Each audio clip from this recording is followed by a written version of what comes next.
Assalamualaikum warahmatullahi wabarakatuh. Kami dari kelompok 4 ingin presentasikan materi tentang komunikasi. Kata pengantarnya, dengan terselesaikannya makalah ini diharapkan dapat menjadi suatu bahan pembelajaran yang baik-baik bagi kita semua dalam peningkatan pengetahuan terkait dengan komunikasi.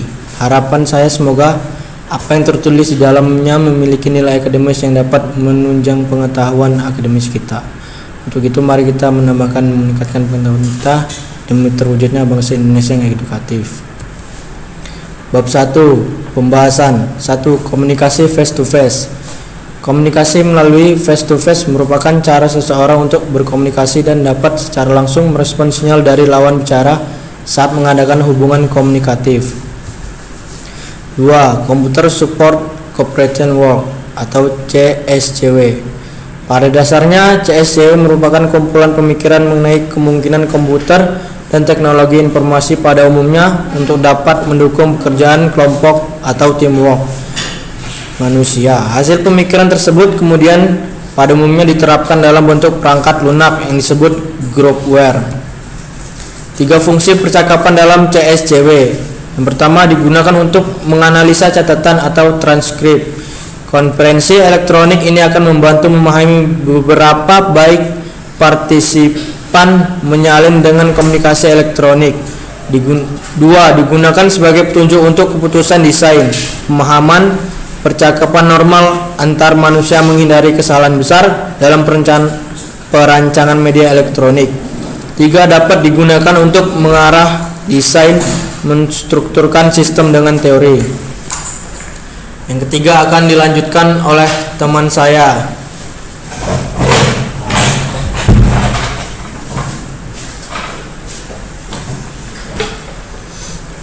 Ketiga, struktur percakapan dasar. Interaksi sosial merupakan suatu situasi di mana terjadi sebuah komunikasi yang melibatkan komponen komunikasi. Dalam interaksi sosial terdapat suatu percakapan yang mengandung sebuah informasi yang disampaikan selama proses interaksi berlangsung. Percakapan adalah bentuk kegiatan yang paling mendasar yang dilakukan oleh manusia untuk menjalin hubungan antara satu dengan yang lain. Dengan melakukan percakapan, manusia dapat saling mengungkapkan pikiran dan perasaannya. Juga dapat saling bertukar informasi untuk memenuhi kebutuhannya. Jenis percakapan pun mungkin berbeda menurut konteks interaksi yang berbeda. Percakapan tersebut tentunya mengandung struktur pembicaraan. Pola dasar dari struktur pembicaraan yaitu saya bicara, Anda bicara, saya bicara, Anda bicara. Pola dasar ini disebut dengan struktur percakapan. Struktur percakapan adalah apa saja yang sudah kita asumsikan sebagai suatu yang sudah dikenal baik melalui diskusi sebelumnya. Pola dasar percakapan ini berasal dari jenis interaksi mendasar yang pertama kali diperoleh dan yang paling sering digunakan. 4. Komunikasi berbasis teks. Dalam groupware yang asinkronus dan beberapa sistem sinkronus, bentuk komunikasi langsung yang dominan adalah berbasis teks. Ada 4 tipe komunikasi tekstual dalam groupware. Yang pertama, discrete, pesan langsung seperti dalam email. 2. Linear, pesan partisipan ditambahkan pada akhir dari catatan tunggal. 3. Non-linear, saat pesan dihubungkan ke yang lainnya dalam model hypertext. 4. Spatial, di mana pesan diatur dalam permukaan 2 dimensi. Selanjutnya akan disambung oleh teman saya.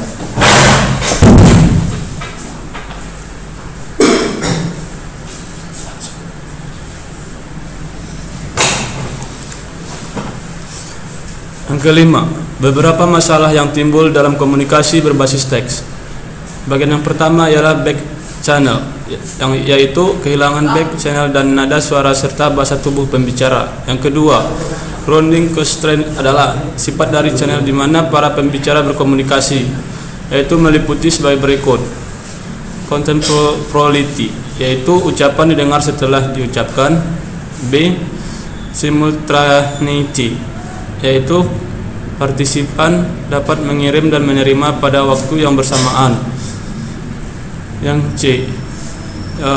Sekuensi, yaitu ucapan-ucapan diurutkan. Yang keenam, dinamika kelompok. Dinamika kelompok adalah suatu kelompok yang terdiri dari dua atau lebih individu yang memiliki hubungan psikologis secara jelas antara anggota satu dengan yang lain dan berlangsung dalam situasi yang dialami. Dinamika kelompok berasal dari kata dinamika dan kelompok.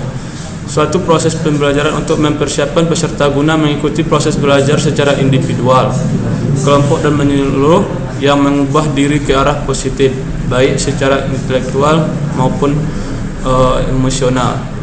Selanjutnya akan dibacakan oleh teman saya.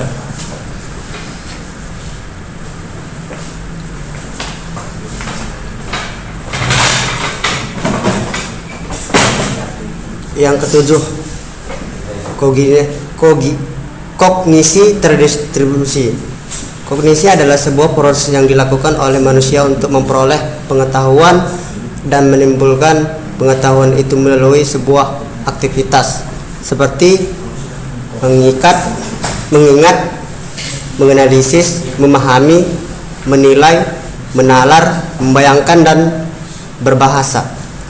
Proses kognitif adalah ketika kita menggabungkan antara informasi yang diterima melalui indera tubuh manusia dengan informasi yang telah disimpan diinginkan jangka panjang.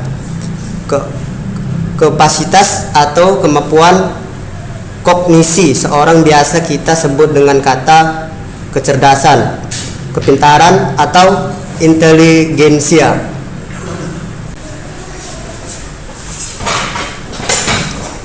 Faktor-faktor organisasi. Faktor-faktor yang mempengaruhi struktur organisasi. Banyak faktor-faktor yang mempengaruhi struktur organisasi. Erni 2006 menyatakan ada 4 faktor yang mempengaruhi struktur organisasi, antara lain strategi organisasi. Strategi organisasi dibuat sebagai upaya pencapaian tujuan organisasi. Oleh karena itu, jika struktur organisasi dibentuk sebagai jalan untuk pencapaian tujuan, maka struktur organisasi pun selayaknya sejalan dengan strategi organisasi. Maka jika terjadi perubahan pada strategi organisasi, akan berdampak pula pada perubahan struktur organisasi. Skala organisasi.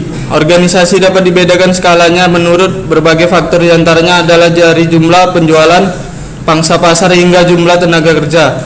Organisasi yang berskala artinya organisasi tersebut barangkali memiliki berbagai cabang di berbagai daerah dikarenakan pangsa pasarnya yang luas. Dengan demikian memiliki tenaga kerja yang juga tidak sedikit, tapi walaupun tanpa cabang, organisasi dapat dikatakan berskala besar jika tenaga kerja yang ada berjumlah ribuan, seperti pabrik-pabrik garmen penghasil produk konveksi. Organisasi yang berskala besar karena ruang lingkup aktivitasnya yang luas, maka memerlukan pendelegasian wewenang dan pekerjaan, sehingga dalam mendesain struktur organisasinya pun perlu mempertimbangkan berbagai faktor yang terkait dengan aktivitas yang luas tersebut. Sedangkan organisasi berskala kecil biasanya memiliki jumlah tenaga kerja yang sedikit karena pangsa pasar yang mungkin masih sedikit, jumlah penjualan atau produksi yang juga sedikit. Organisasi yang berskala kecil biasanya memiliki struktur organisasi yang lebih sederhana dan tidak terlalu banyak terjadi pendelegasian wewenang dan pekerjaan. Teknologi. Faktor teknologi yang dimaksudkan di sini adalah yang terkait dengan cara bagaimana suatu pekerjaan dilakukan. Selain itu juga faktor teknologi terkait dengan penggunaan alat-alat bantu dalam sebuah organisasi. Lingkungan yang dinamis menurut organisasi yang juga untuk menyesuaikan diri secara dinamis. Proses penyesuaian yang dilakukan oleh organisasi juga termasuk dalam penentuan struktur organisasinya. Lingkungan yang dinamis akan mendorong organisasi untuk selalu menyesuaikan struktur organisasi dengan tuntutan lingkungan yang senantiasa berubah. Sebaliknya, lingkungan yang cenderung statis tidak akan terlalu banyak mengubah struktur organisasi. Selanjutnya dilanjuti dengan teman saya.